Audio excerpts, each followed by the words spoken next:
Israel ने आलमी कवानीन की धज्जियां उड़ा दी।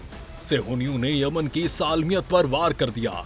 यमन की अलहदा बंदरगाह पर फजाई हमले। इसराइली फजाइया ने 12 हमले किए और यह ऑपरेशन 10 मिनट तक जारी रहा। सेहूनी फौज का दावा है कि हमले का मकसद हूसी बागियों की फौजी सरगर्मियों को नुकसान पहुंचाना था। जिस बंदरगाह को निशाना बनाया वहां ईरान से सप्लाई किया गया असलहा लाया जाता था। इंसानी हुकूक के निगरां इदारे ह्यूमन राइट्स वॉच ने कहा है कि इसराइली हमले ने न सिर्फ फौजी अहदाफ को निशाना बनाया बल्कि मुसाफिर, आम लोग और बुनियादी शहरी खिदमात को भी शदीद नुकसान पहुंचाया। हूसियों के मुताबिक इसराइली हमले का निशाना हुदैदा बंदरगाह पर हुए 3 डॉक्स थे जिन्हें पिछले हमलों के बाद बहाल किया गया था। हमले के रद्द-ए-अमल में हूसियों ने इसराइल की जानिब बैलिस्टिक मिसाइल दागे जिससे इसराइली इलाकों में सायरन्स बज उठे।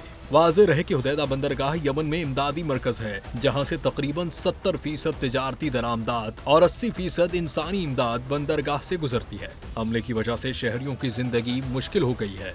बिजली, पानी और अद्वियात जैसी बुनियादी सहूलियात मुतासिर हो रही हैं।